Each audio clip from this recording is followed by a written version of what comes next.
Okay, so this is the first video that I'm recording in our infertility journey series. Um, I'm really uncomfortable doing this. This is way out of my comfort zone. But I thought that it would be really neat to be able to look back on it. And if there's anybody that wants to follow along with our story, then they have that opportunity. So we started trying to conceive in May or April of 2018. So it's the end of April 2020 right now.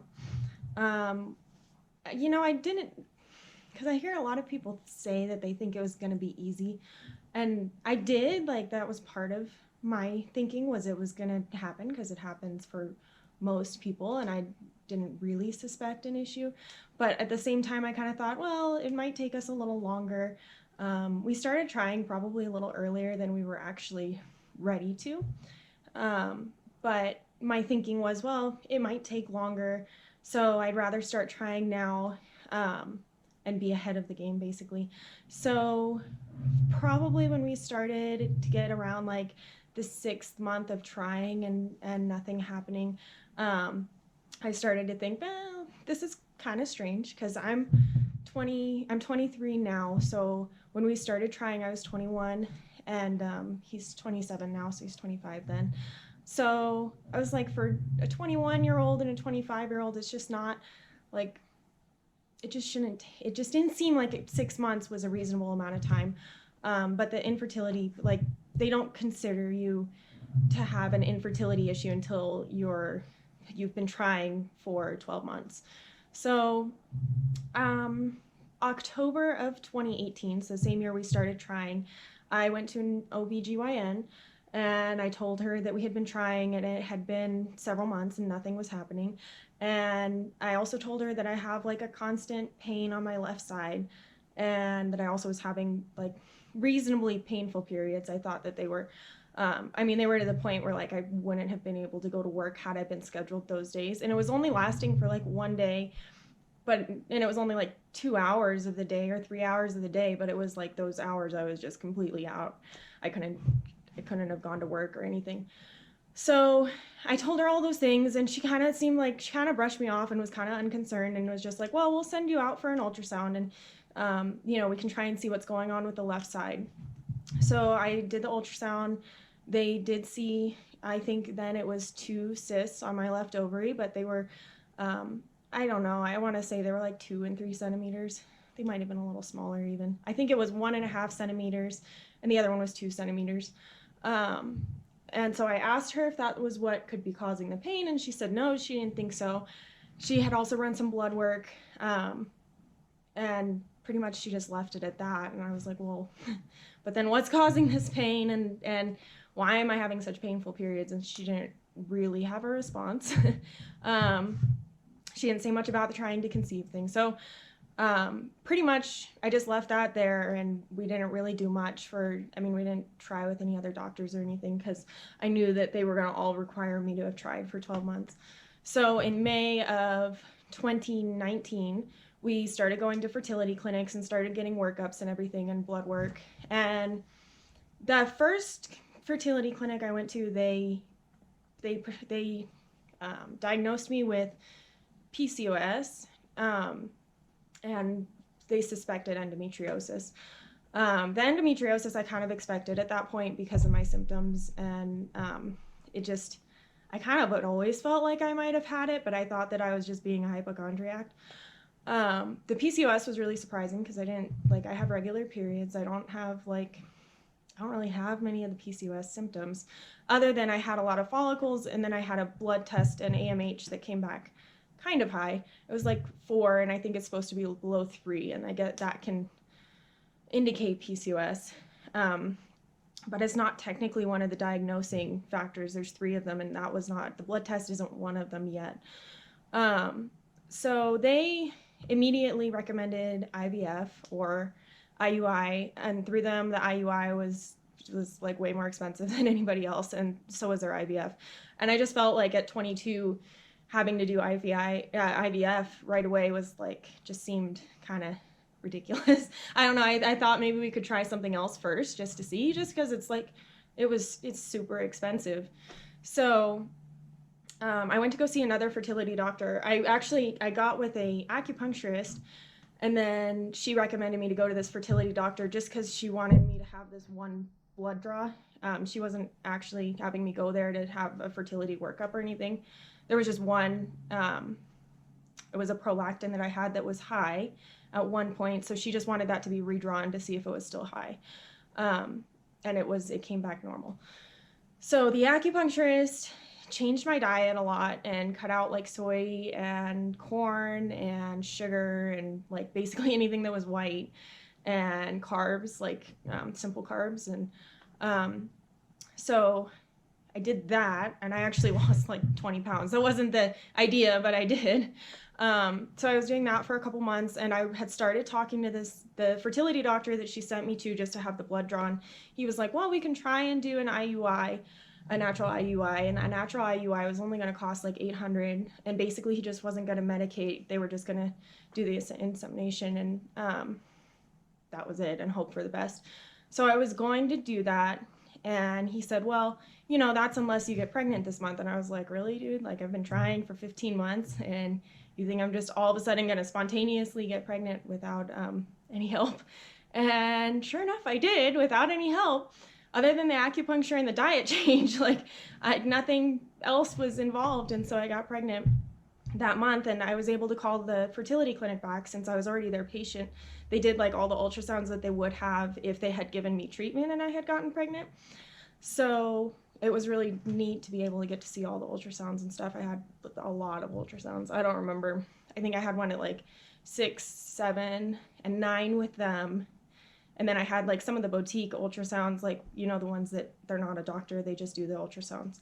And then I had some other ultrasounds after that with another doctor. But unfortunately that ended in a miscarriage at 16 weeks. And it was due to a Dandy Walker malformation, which is like in the brain, the brain didn't form completely. And that, in our baby's case, neither did the skull. So that was our baby boy, and we named him Finn. So I miscarried with him in October, like late October of 2019. And so my doctor, then I had a high-risk doctor for that pregnancy because it was a lot involved. I'll do a separate video on that. But I ended up with a high-risk doctor towards the end, and he said that we could start trying right away. But the acupuncturist kind of wanted us to hold off. So we kind of waited until, like, I don't know if it was December or January, we started to try again. And I don't know if it was December or January, but whatever that was, we tried to do it on our own, and we didn't get pregnant. So I went back to the same fertility clinic that I was going to get treatment from, and they did we did 2 Clomid cycles. One was an unmonitored cycle, like they did a baseline ultrasound to make sure everything looked okay, and then the second round of Clomid, they did a monitored cycle. So halfway through the cycle, they did another ultrasound to see like how the follicles were doing and the eggs and everything. That one, the one that we did the monitored cycle with, we did an HCG trigger shot around like, I think it was day 13 of my cycle to try and trigger an ovulation. And it did, but we didn't get pregnant then either. So I guess I have to backtrack a little bit. Before I got pregnant with my baby, I had gone to another OB, just like a regular OB, to get a pap smear because one of the fertility clinics required it to be done. And he said that I had an endometrioma on that left ovary, the same one that had the cyst. So an endometrioma is a cyst, but it's, instead of being like a clear cyst where it's just regular fluid in there, it's like gross blood and like endometriosis cells and stuff.